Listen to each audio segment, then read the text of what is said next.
Welcome to Word Impact. From the stable of the Redeemed Christian Church of God, I trust you are doing great. We appreciate God for your life.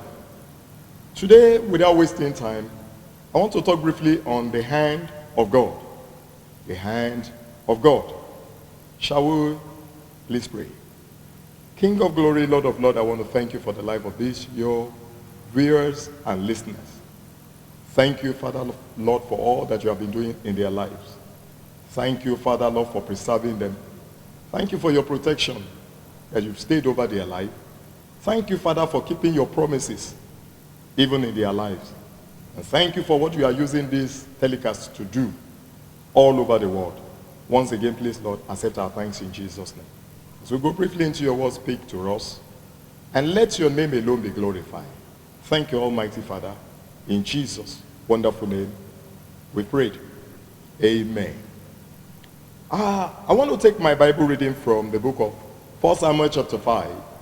1 Samuel chapter 5. I want to read from verse 4 to 11. I'm going to be quick about it, so please go along with me.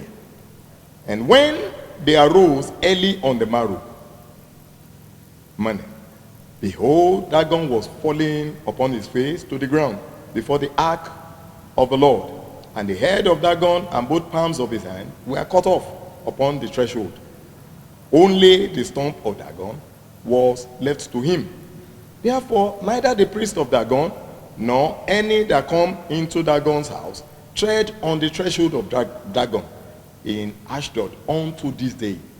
But the hand of the Lord was heavy upon them of Ashdod, and he destroyed them, and he smoked them with emeralds, and even Ashdod and the coast thereof. And when the men of Ashdod saw that it was so, they said, the ark of the God of Israel shall not abide with us, for his hand is sore upon us, and upon Dagon our God. And they sent therefore, and gathered all the lords of the Philistines unto them, and said, what shall we do with the ark of God of Israel? And they answered, let the ark of the God of Israel be carried unto Gath. And they carried the ark of God of Israel about thither. And it was so that after they had carried it about, the hand of the Lord was against the city with a great destruction. And he smote the men of the city, both small and great, and had ephod on in their secret part. Therefore they sent the ark of God to Ekron. And it came to pass, as the ark of God came to Ekron, that the Ekronite cried out, saying, they have brought about the ark unto the God of Israel to us, to slay us and our people. So they sent and gathered together all the lords of the Philistines, and said, send away the ark of the God of Israel, and let it go again to his own place, and that he slay us not and our people, for there was a deadly destruction throughout all the city, and the hand of God was very heavy there. Praise the Lord. Now, the ark of God stands for the presence of God. The ark of God stands for the power of God. Wherever the ark of God is, particularly in the place of battle, victory is assured. And you can see this one in 1 Samuel chapter 1 and verse 7. 1 Samuel chapter 1 and verse 7. And also in the book of Psalms, chapter 105, verse 20. Now, when we look at 1 Samuel chapter 4, from verse 5 to 8, we will discover there that the ark of God was brought into the camp. The ark of God was brought into the camp. And the Philistines saw the hand of God. Why? Because what they have never seen in their life started to happen. Right from the beginning of the passage. The Philistines thought the ark of God could also be used as a monument, as one of the gods that they have hijacked from their enemy. So they brought the ark of God into the house of Dagon, their god. And the Bible says God by the ark of God show his supremacy over the god of the Philistine, Dagon. In that God destroyed Dagon. Up till this present day, there was nothing that the Philistine could call Dagon again. And that is what used to happen. Wherever the ark of God, whenever the ark of God or the presence of God is brought into a situation, God starts to fight on behalf of the one who brings such. And like I said, victory is assured in such battle. Now, the hand of God could stand for so many things. And one of the things that the hand of ark of God could also stand for is, like I said, is the hand. The ark of God could also stand for the hand of God. And when we talk about the hand of God, it could stand for divine speed. Divine speed. Because if you look at the book of 1 Kings chapter 18, 1 Kings chapter 18, from verse 45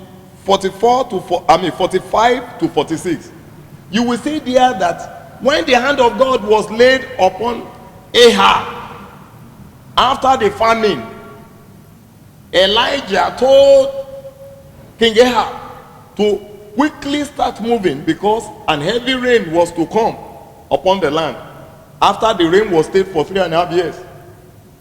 And the Bible says, and the hand of God came upon Elijah, that he ran and he outrun both Ahab and his horse.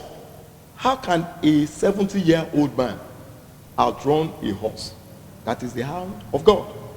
And when the hand of God comes upon your life, all those areas where you have not been experiencing speed, where stagnancy has been paraded, today, as the hand of God comes upon your life, you will experience divine speed in Jesus' name. The hand of God can also stand for divine lifting or promotion. Because, of course, we know underneath lies his everlasting hand. So his everlasting hand can always lift you up above your expectation. Now, the hand of God can also be known as the potter's hand. The potter's hand is that remold or molds the life of every man. Is anything wrong with your life?